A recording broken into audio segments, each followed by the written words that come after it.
নির্বাচনের মাঠে সবচেয়ে কঠিন লড়াইটা অনেক সময় হয় ভোটারদের সঙ্গে না, নিজেদের মধ্যেই।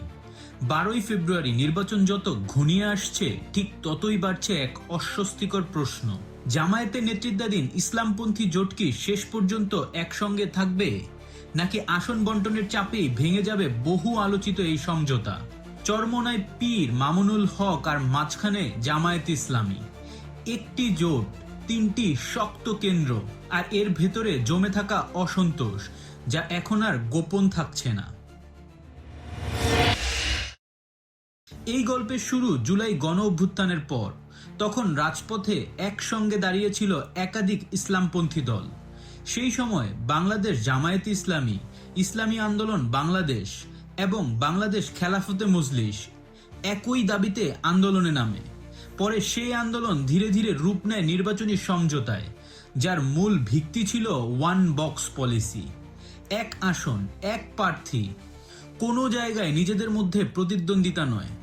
শুরুতে এই ধারণা বেশ আশাব্যঞ্জক মনে হয়েছিল, কিন্তু রাজনীতির কাগজে যেমন বাস্তব তেমন নয়।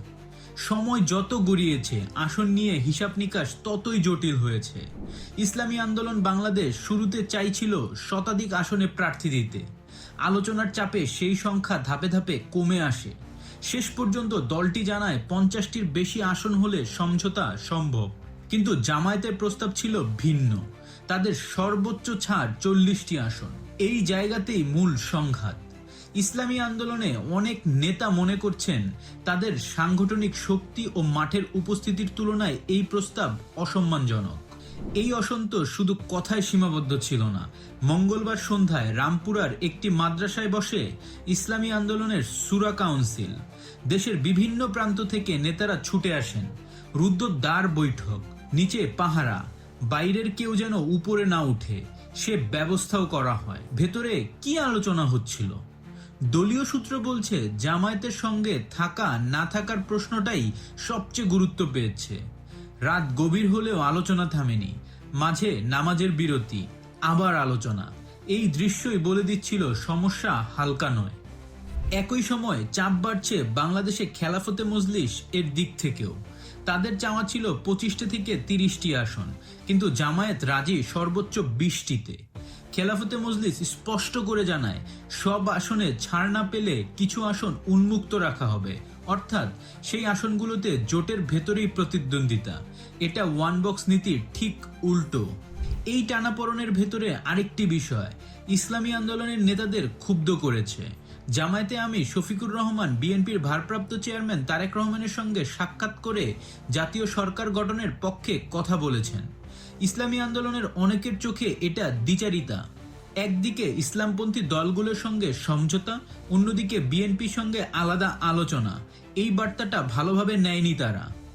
সবচেয়ে শেষে এসে দাঁড়িয়েছে আরেকটি নাম, চরমোনাই পীর সৈয়দ মোহাম্মদ রেজাউল করিম।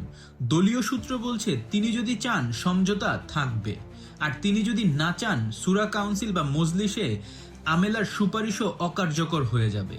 অন্যদিকে মামুনুল হকও স্পষ্ট করে বলেছেন, ইসলামী আন্দোলন জোট ছাড়লে খেলাফতে মজলিসও তাদের অবস্থান পুনর্বিবেচনা করবে, অর্থাৎ একটি দল বের হলে ডেমিনো ইফেক্ট হতে পারে।